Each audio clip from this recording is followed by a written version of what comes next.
The views expressed in this podcast are solely those of the podcast host and guest and do not necessarily represent those of our distribution partners, supporting business relationships, or supported audience.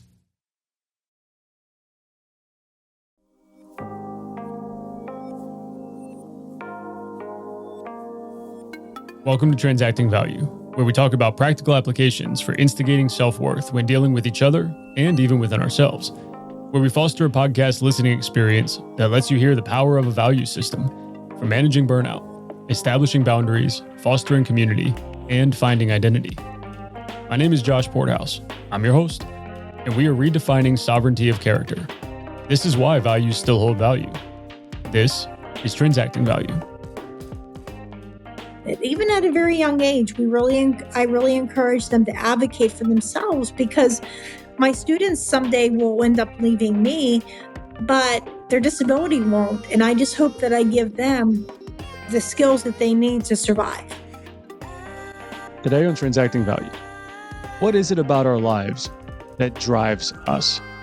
What triggers us to excel, to do better, and in some cases, to overcome the feeling that maybe we were overlooked? In today's conversation, Michelle Steiner, a paraeducator and blogger, all about Michelle's mission, is going to talk exactly about those things, what it's done for her, and how it's helped her become the woman she is today. So folks, without further ado, I'm Josh Porthouse. I'm your host. And from SDYT Media, this is Transacting Value. Michelle, how you doing? I'm doing great. How are you? I'm good. I appreciate you taking time out of your evening to come and talk. So thank you, first off. Oh, it's a pleasure. I'm excited about having this conversation. Me too. And when I first found out about you and your blog, there's a lot of things that you focus on, I think, that are pretty interesting too. And it's almost like in the hustle of life that most people tend to get wrapped up in and take things for granted. It seems like you've really deliberately slowed that process down and you're bringing things up into the forefront. So I guess let's just start here for a second. Just take the next couple minutes. Let's set the stage. Who are you? Where are you from? And, what sort of things are shaping your perspective on life right now? Sure. Well, my name is Michelle Steiner. I live in Pennsylvania with my husband, Ron, and our two cats, Jack and Sparrow. I am a writer, a speaker, and I'm a photographer. And I have a blog called Michelle's Mission, where I write about life with having a learning disability. And I also work in a school as a teacher's aide with students who have disabilities and some of them who don't. Interesting. Okay, now when you're talking about learning disabilities for these students that you work with, for example, is this like students that need extra help with math and reading, or is this like students that are wheelchair bound and actually physically can't read, can't comprehend? What extent? Right. Well, most of the students that I see are in the general ed classroom, but have disabilities. So a lot of them have autism. Some of them have learning disabilities like I do. And they are in the regular ed classroom, and they also are in learning support, and they need just some extra support. Sometimes that might be teaching the lesson that the teacher taught with the information. Other times it might be helping them to prepare for a test. It could be reading a test to a student. It could be going over spelling words, or it could just be simply cleaning out their backpacks and helping with that. And advocating is another thing. I get a lot of students, not all of them, but some of them. It's like hearing your recording of myself at that age. I hate my disability. I wish I didn't have it. And I get that opportunity to go in and say, it's not a bad thing to have a learning disability. And I show them ways that they can advocate and be able to speak up for themselves. And all the students know, and the staff knows, or will soon find out, do not ask me to help you with math. I cannot do that. But I find that being able to work with the students is so rewarding because of having a disability myself.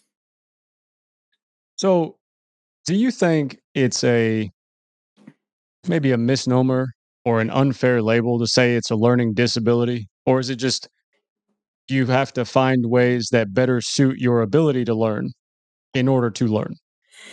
Exactly. I need to find different ways and different strategies to be able to learn. If I do things just one way, it sometimes that may not work, and that is part of the things that I have to be able to do. I have not found a great way for me to learn math, but I have found ways in my life to be able to compensate for a lot of things that I can't do. And there's also things I can do. And I think one of the biggest misconceptions is we think people with learning disabilities can't learn or we can't do things. And there's going to be things that we struggle with and some things that I simply can't do. But there's also just a lot of other ways that I can live my life. And some people don't like to call them disabilities. They like to call it a learning difference. And I'm comfortable with having a disability and using that term, but other people like difference. And it's just really what the person wants to say and how they wish to refer to themselves. Well, then it doesn't sound like you're that different at all if everybody has their own Mhm. subjective way of learning something anyway, or what best way works for them.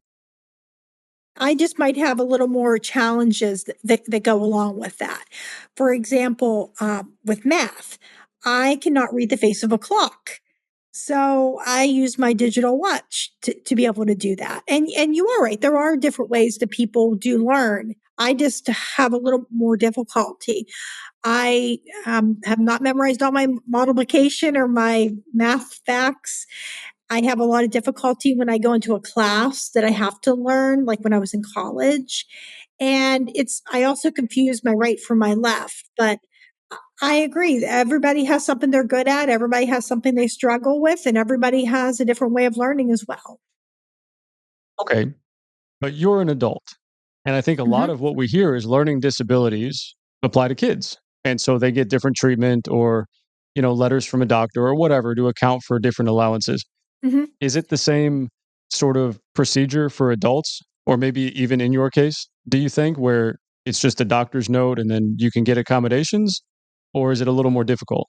It can be a little more difficult, but it is sort of how that works. So, like when I became an adult and I went to college, it was up to me to advocate for myself, and I also got connected with rehabilitation services, and I had to be tested for having a learning disability all over again to be able to get the accommodations that I needed.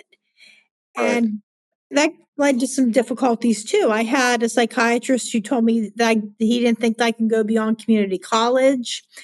And I had professors who told me I was going to have limited job choices.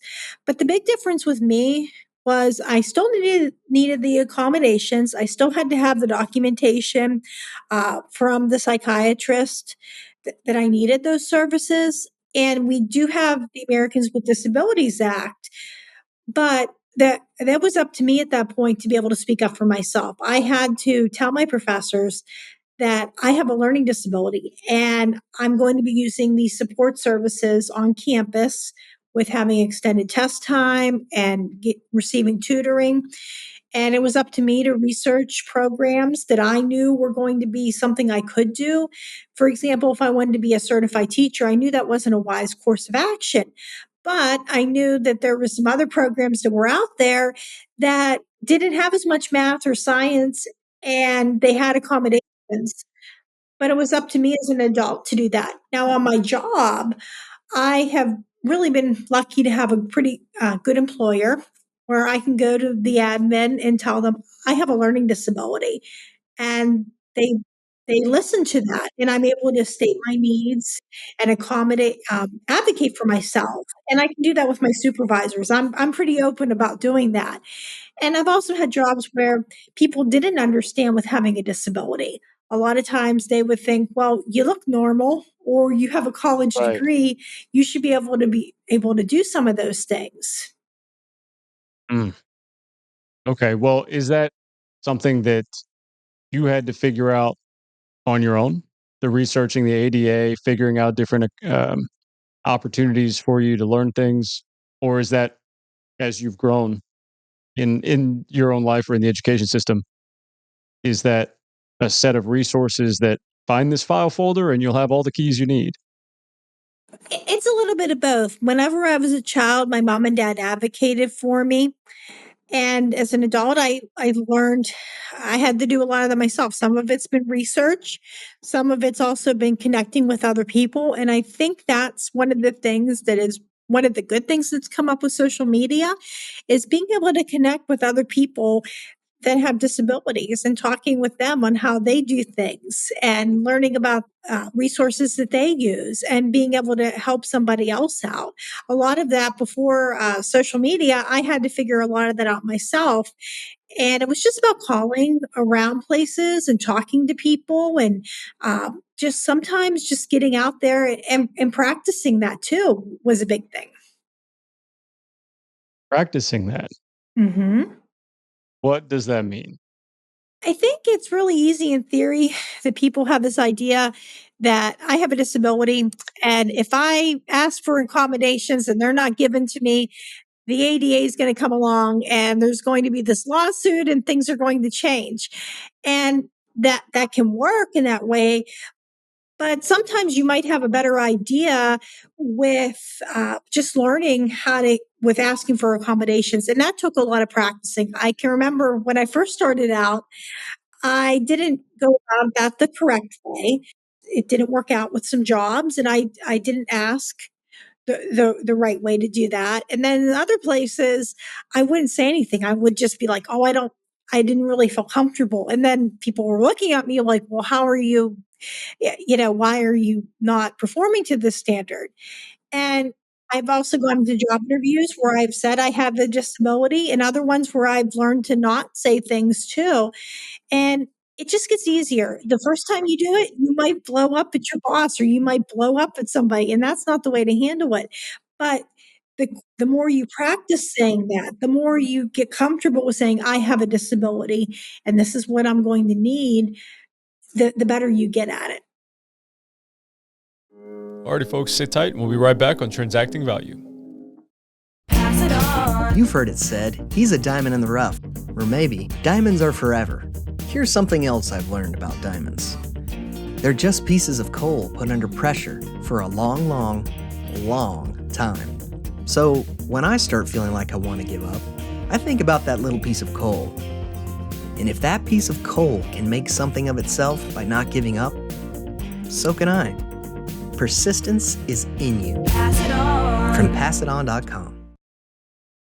The more you get comfortable with saying, I have a disability and this is what I'm going to need, the better you get at it. Yeah, having that degree of self-control and tact, I think, makes a difference no matter who you are in whatever social circumstance. But do you think it's a similar case maybe with age? For example, people that maybe growing up weren't diagnosed or didn't or don't have a typical learning disability. They just haven't been in school for 20 years and they're going back to school. That's a cognitive disability at that point, right? For somebody that may not even have a disability and they just haven't been in school for a while and you have age, that can be something that they might, it might be a little harder for them and they'll be able, to have like those resources too. And sometimes it can be hard for a lot of my coworkers too. With them, with not having a disability, either they didn't learn how to do it, or it's been so long that they just need to brush up on that.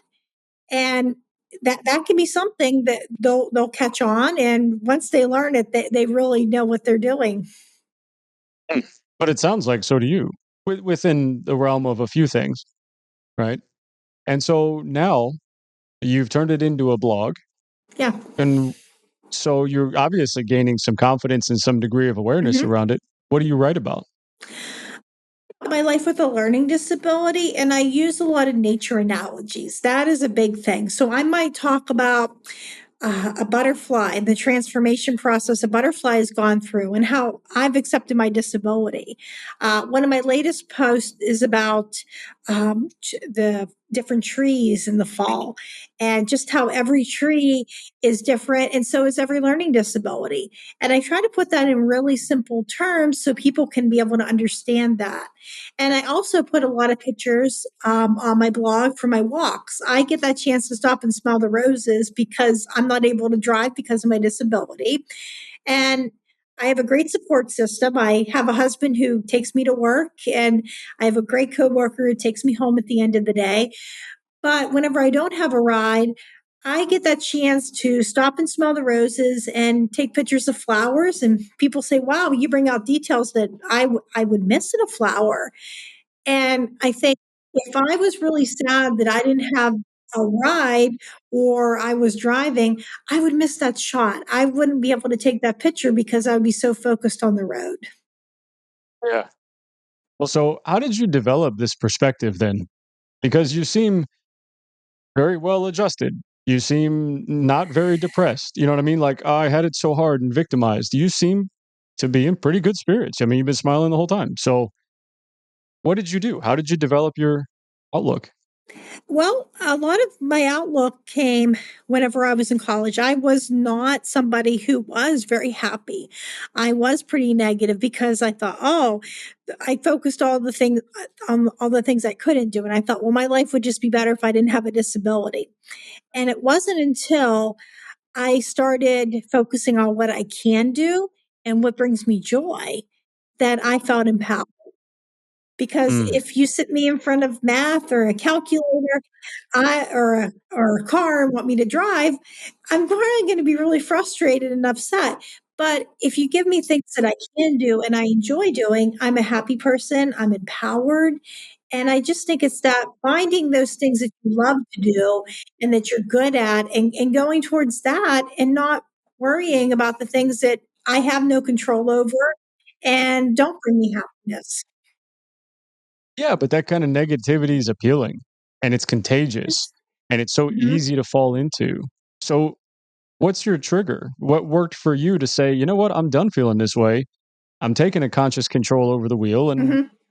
changing it." What worked for you? I think it's when I moved back in with my parents for a while when I was younger because I was on my own for a while, and for financial reasons I had to move back in with them, and I wasn't it was hard. But what I Mhm. really helped me was I focused on what I could do. I found a program at university that had the least amount of math and science possible and had a program that I was interested in. And I started to do really well in my classes, except for the math. Mm. I mean, that I had an intro to logics class that was hard, but a lot of my other classes, I was getting really good grades and I made dean's list. And when I graduated with the bachelor's degree, that's when my perspective really started to change because I thought, wow, this is something I was able to accomplish that I really wanted to do. And okay, my disability didn't go away. That's fine. But I have this degree. And now I can look at other people, whether I'm at my job with my students and I can encourage them and I can say, there is hope. And I can also do that with a lot of people through my blog or just other interactions that I can say, I know it's hard. I understand what it's like to be there, but I've been there and I've been able to move forward. And I know that there's a plan for you to do that as well. That's powerful. I mean, speaking of empowerment, like think of the message you're putting out to people. Mhm. Congratulations. And obviously on your degree as well. Thank you. Well done. Great job. Yeah. But so you've seen this now from basically two different age groups, right? Like Mhm. as a kid, firsthand, as an adult, firsthand, and then Mhm. obviously secondhand, now working with kids and interacting with adults. What do you think posed the greater challenge for you as the individual to get through firsthand and to communicate through secondhand? The greatest challenge I believe is as a kid because I couldn't see ahead. All I could see was the situation in front of me. And it was really difficult. I was struggling in a class. I didn't feel very smart. I also was really struggling socially. I went to a very small conservative school district where if you didn't fit in with them, you weren't part of that. And I really didn't. And I was bullied in both my learning support and my regular ed classes and called some pretty unkind things and just didn't think I was smart. And my parents would encourage me. My dad especially would say, things are going to work out in the end. The playing field's going to be even. And when you're a kid, you don't think that because all you can see is what's in front of you. You can't see the road ahead. You can't see just all the opportunities that are out there. So, what I try to do with a lot of my students is I try to tell them that there is hope out there. There are opportunities, and it's not always going to be this difficult. Good for you. Now, does that work? Using that as an explanation? With a lot of my students, it hasn't really worked a whole lot effectively. Some of them are just at that stage; they're in seventh grade; they can't see ahead. But sometimes Yeah. we can start to get a little bit of that light that goes through. I A good example of this is I will work on spelling words with a lot of my students, and in the very beginning, they don't do very well. They'll tell me I didn't do good. We studied, I didn't do well, and then weeks will go by, and we'll be studying whenever they have a spelling week, and it gets to a point around where they're saying, "Hey, I got an A on my test," or I got a bonus word," and then their friends who don't want to study are starting to say, "Hey, can you go over spelling words with me?" So they're starting to pick up on that skill of how to study and how to make little bits of progress. And I think that's important because a lot of our kids just come in and they don't have a lot of that wisdom, or some of them don't even have somebody at home to be able to look over things with them. So we just work on this and we just build upon it. Even at a very young age, I really encourage them to advocate for themselves, because my students someday will end up leaving me, but their disability won't. And I just hope that I give them the skills that they need to survive. Alrighty, folks, sit tight and we'll be right back on Transacting Value. Join us for Transacting Value, where we discuss practical applications of personal values every Monday at 9 a.m. on our website, transactingvaluepodcast.com, Wednesdays at 5 p.m. and Sundays at noon on wreathsacrossamerica.org/radio. My students someday will end up leaving me, but their disability won't. And I just hope that I give them the skills that they need to survive. It sounds like you are. I mean, being able to instigate even a little win at Mhm. any point in time can make a huge difference. My younger brother actually told me this maybe about a month ago now. So in his job, most of what he has to accomplish, his work tasks or whatever, are like enduring multi-month type projects. It's not like you can check a box at the end of the Mhm. day and you're like, well, I've made progress at work. He's like, well, I can check a box at the end of the day, so I know I can start at this point tomorrow. I haven't Mhm. actually accomplished anything. And one of the things I asked him a couple weeks ago, I said, what does that do for you? I mean, how does that make you feel? You can't really ever get ahead at work then because you're not really completing anything. And he said, I don't. I go home and I have projects that give me a little victory. Maybe it's a card game I can win or a video game I can beat or something Mhm. that I can do within an hour, within 10 minutes, just to get a little win. He said it helps him spike and focus and, reorient himself, that he's not totally wasting his time or worthless. It sounds pretty similar to what you're describing. Am I close? Exactly. I try to give myself that success. I was even talking with my dad on the phone a while ago, and I said, when I was in school, no one really told me to take advanced placement classes. We took the classes I needed for math, which were learning support, but I was in regular ed classes. So my dad said, well, and I did really well.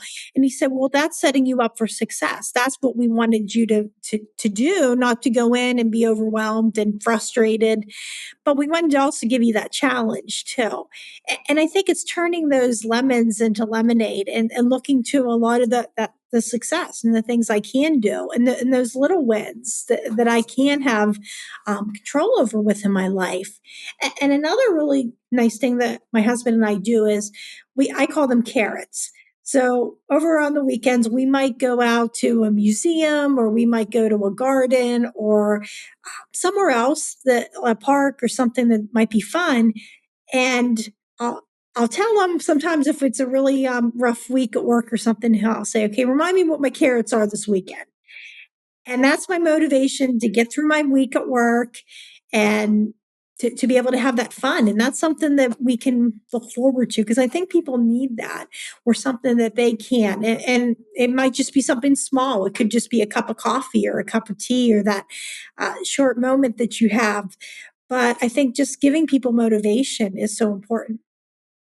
Isn't that interesting too? I mean, you just mentioned a couple minutes ago about the impact social media had for you on finding outlets and communicating with people. but constructive criticism. I mean, actual positive feedback, like, Yeah. hey, good job, not like leaving a comment on somebody's page or a thumbs up or something, but like, I really appreciate what you did. You're doing awesome things, or whatever people can compliment each other about. Right. Is it is it really that uncommon? I mean, have we come that far? Do you notice that? I notice that sometimes there is that where people don't always comment, or sometimes we Mhm. don't always leave very kind remarks too with things like that. But I've also think that that's one of the negatives. But I think one of the positives has I've been able to find other people that struggle with math disabilities, especially whenever I was in school. I most of my peers had math or not math, they had reading difficulties, and some of them had some behavior issues from trauma. So I really didn't know anybody that was like me, and I've been able to connect that there are other people that have those issues as well. Mm. So how do we get people to talk more openly, authentically, but not rude and abrasive? Offer some constructive Mhm. feedback, have conversations in person or digitally like this, and just, you Developing know, character. talk people to people. Right. I think that's a big thing. Talk people to people. And to think, I always try to think before I say something online, is that something I would want somebody to say to me? And if it's not, I'll try to really reframe it. And also, if there is an issue that somebody has, I think sometimes it's better to deal with it privately rather than having a war out there, and to just be selective. I mean, of what you put out there, because some things just may not be. Yeah, may not be something I'll share online, but the people in my life know, and that's okay too. Yeah, yeah, discretion goes a long way, right? And Hmm. and empathy, like you brought up. This is a good point in the conversation for a segment of the show called Developing Character. Developing character. And so for everybody who's new to the show, Michelle, you included, it's two questions. And here's my why real quick before I jump into them. I think that everybody has something to stand on to get through the sticky spots where they lose sight of Hmm. who they are, their identity, what they have to offer the world, their strengths, their own advocacy, I think is the word you used. Hmm. And in my opinion, my working theory is that people have a value system that they can stand on to say, actually, this is more accurately who I am, not all the stuff people say about me. And Right. this is what I have to offer. And so, my questions, two of them, as vulnerably as you care to be in your answers, Hmm. are based on time. Because I Okay. think the perspective that you've developed is so unique, not because it's you and yours, but because it's self perpetuating. It's your own internal mechanism now. You're not reliant as much on other people's opinions. Hmm. And so, as a kid, my first question is, as a kid growing up, what were some of the values that you were exposed to or that you remember growing up around? My second question is then, what are some of them now, if any have changed? I think one of the values that I was really exposed to was resilience and hard work. My Ah, mom and dad expected me to go to school, even when they knew I wasn't going to do well on a test. They or on a class, they would study with me. We had a lot of long, tearful homework sessions together, but they wanted me to be resilient. So I had to go to school, go face people even when I was struggling, and I think that was a big thing. Hard work was another thing. I wasn't expected to have perfect grades, but I had to try. And I really always had to work harder than other people. And that really served me in the end because I wasn't just skimming to get by in classes. I was somebody that was really getting good grades because I was doing the sometimes bonus work, and I was doing really good work. And people eventually said that I was a good student because I learned that I had to work harder. And I also had a teacher, I think my senior year, she said, I never knew a student that could have a part time job, still maintain good grades, and have a social life. And just having all those things from a young child has taught me to be a hard worker. And also that endurance too has been a big thing. I can now understand that whenever I was a kid and I was sometimes being rejected, and I had to still go to school and still face a lot of adversity, that I could be the kind of person that could really withstand a lot of things. And I wasn't going to, that was comfortable with being independent and being my own person and not always having to make decisions and be a people pleaser. Those were some of the things I learned. That's a huge lesson. That's a huge Hmm. lesson. And then your perspective on it, I think, is pretty powerful too. Being, relatively ostracized growing up Hmm. in whatever social setting oftentimes forces you to learn independence. Hmm. And you Yep. may not get that otherwise. Maybe the courage to be independent in public or the Hmm. confidence to stand behind your independent decisions, maybe, right? But that's huge. Yeah. And so, how do you recommend as parents we advocate for or help our kids as a teacher or as an individual to develop that kind of awareness and confidence and courage? Is it all just emphasize and reinforce little wins, or are there other strategies you found to be effective? I definitely think recognizing and reinforcing little wins is important because my dad found a story about a dinosaur when I in third grade that I wrote. And up until that point, I didn't think I was good at anything. And he saw that and he said, "This is pretty good." And that really influenced my life. So I think it's noticing what our kids can do and recognizing that and just building upon that. But I also think it's having that resilience too. I think it's okay. You're going to study with somebody and that kid's not going to do well on a test, but we have to say, okay, go forward, try your best. Let's try to learn from the situation. And it's also knowing when to come into a situation too. I had a teacher whenever I was in fourth grade, and I was coloring, and the teacher held up the picture and said, "Does this look like she's really doing her best?" And I told my parents about it because I really felt ashamed. And my mom and dad went to the meeting, and he was called out on that. But in other situations, my mom and dad had me go to school, had me talk to my teacher, had me do a lot of things independently too. And I think it's just knowing when there's that point where a parent and an adult has to step in, and also that point where we have to just sometimes let the student go and learn life lessons. Alrighty, folks, sit tight and we'll be right back on Transacting Value. This message is brought to you by the Armed Forces Vacation Club, a free membership travel hub for active duty military and veterans. The club provides a well-deserved escape during challenging times or post-deployments, or for cherished family moments. This exclusive travel club grants access to discounted 7-night resorts and savings on over 600,000 hotels, rental cars, and more. In addition to service members and veterans, the club is tailor-made for National Guard, Reserves, Gold Star families, and civilian DoD employees, as well as their families. The club extends a heartfelt thank you to our military heroes, saying it's time they enjoy a vacation they've truly earned. Discover the world for free at afvclub.com. That's afvclub.com. I think it's just knowing when there's that point where a parent and an adult has to step in, and also that point where we have to just sometimes let the student go and learn life lessons. What are some, I guess, thresholds that you've identified?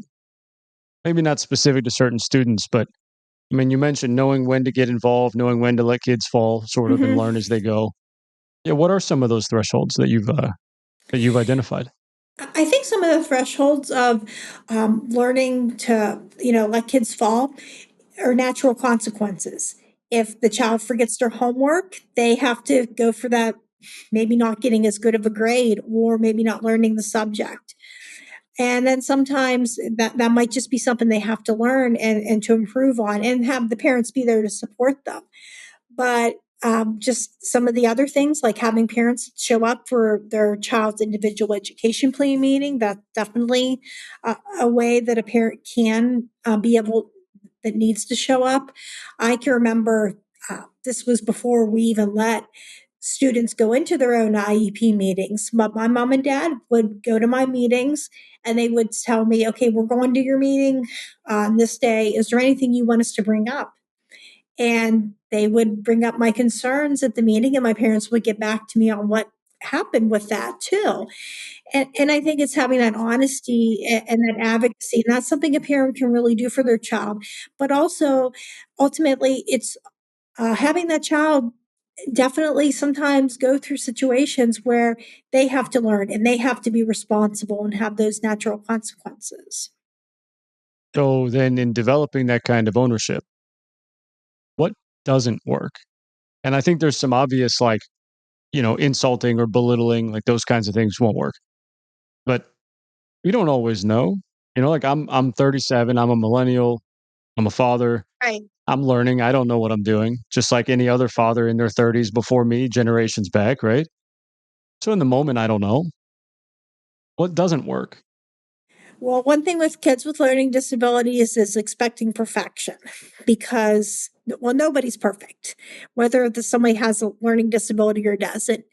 But sometimes parents would, that are like, well, if you don't get a grade above a C, or if you get um, a C on your report card, you're grounded. Or if you get a D on a test, or you don't do well at one, that's really a surefire strategy to really lose a student that has a disability, because there might be times where you might study with me for hours, or you might go over information, and I still might bomb the test, or I still might struggle to find that. And expecting perfection, well, that's not something that a lot of us could, well, any of us can do. But Mhm. especially for a student with a disability, that can be really hard. The emphasis is, but are you trying? My mom and dad made me do my homework. I still had to go to class. I still had to put the effort in and go to tutoring and do all of that. So I think it's progress over perfection is a big way to really help somebody. I think it's also advocating is a big way too, is encouraging them to advocate for themselves, to be able to ask for things, to be able to just kind of give that ownership over to their child eventually, but to be their biggest advocate while you have them there, and to also be their encourager too. I know my mom and dad couldn't fix all my problems, but they were there to encourage me. And I've also been blessed with some wonderful friends that were a great influence on me, that are a few years older than I am. And they got, I was in an adult writing group, and they got to see me grow as a writer and a person. And 20 some years later, we still meet. And I think it's, pushing, Oh, yeah, it's finding those people, finding a good influence, finding your tribe of people who are going to be in your life. wow. Okay. Well, before I get to the tribe point you just brought up, you made me think about progress over perfection point you Hmm. made. I think sometimes too, and I'm curious your opinion here, Hmm. that either can result in, well, then I'm not going to get this. I'm a failure. I'm not going to be able to do this, or I'm just not that good. That side of the mentality, or the other side. Okay, Hmm. well, I figured it out. I'm just going to study to the test.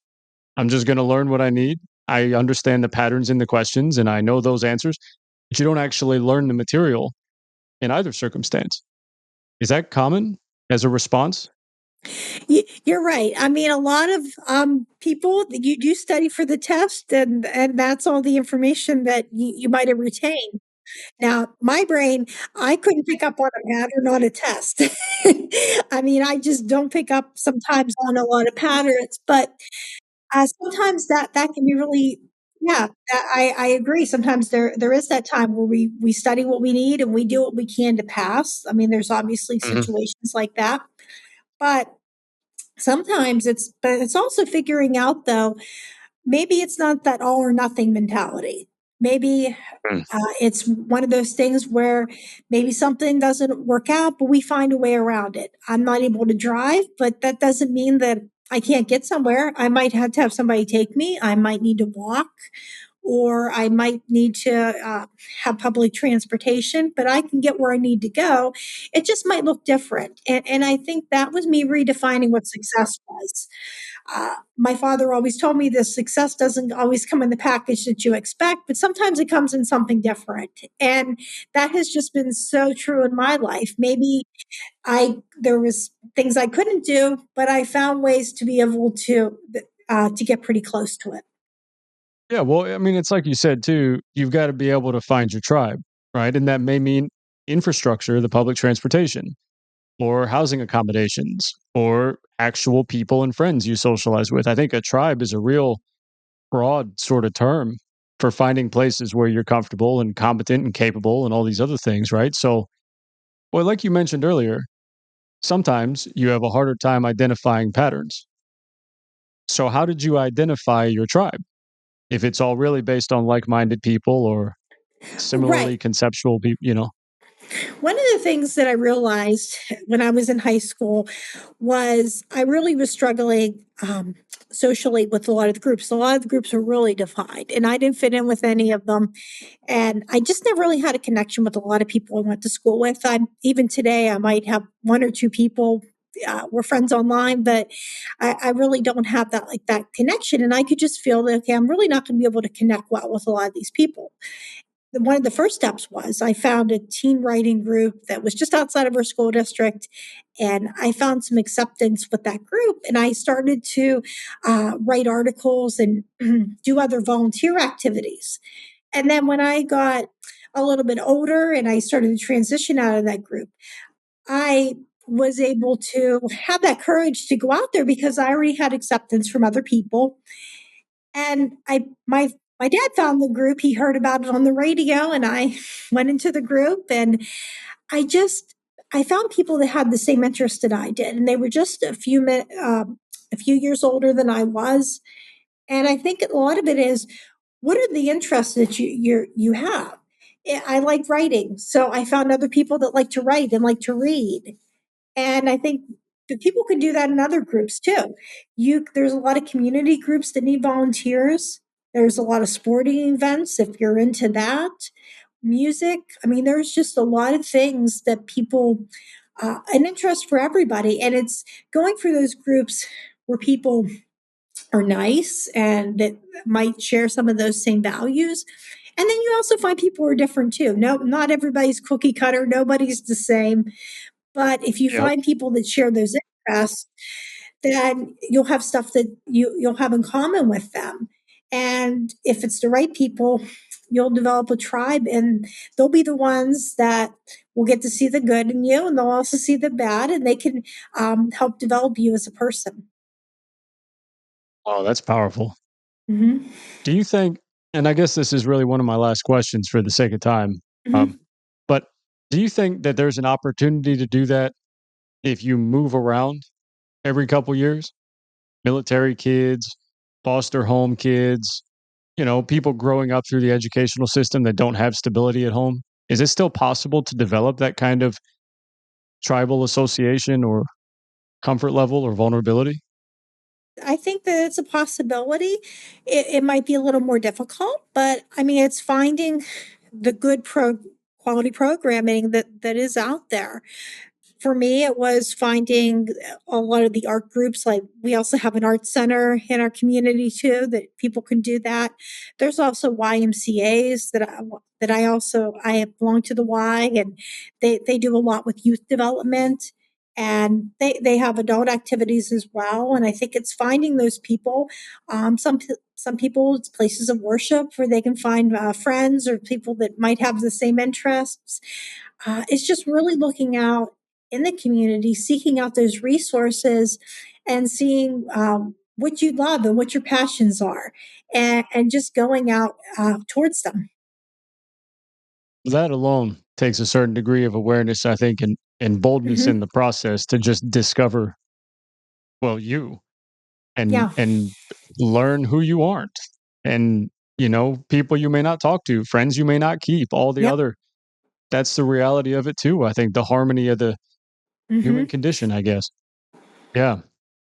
Okay. Well, so let me ask you this: of all the experiences you've had, and all the ones we've talked about so far in this conversation, compared to who you used to be as a person growing up as a kid or in high school, Mhm. maybe, what has all of this insight actually done for your sense of self, or how has it actually instigated your own self-worth now? I think what it has done is show me who I am and showed me just developed me as a person. That was one of the things with especially the ones in my adult writing group. I'm still meeting with 20 some years later. When I was a teenager, they didn't want to just see me develop as a writer. They wanted to see me develop as a person, and they invested a lot of that time into me. And I have that opportunity, and also with my parents, they got to see what I was good at and develop me too. And I think what that helped me to do is to see myself as a whole person, that I have a disability, but there's also things in my life that I'm not disabled at and I can do, and there's value and there's worth, and everything that I've gone through, pain and just all the good things have developed me into who I am today.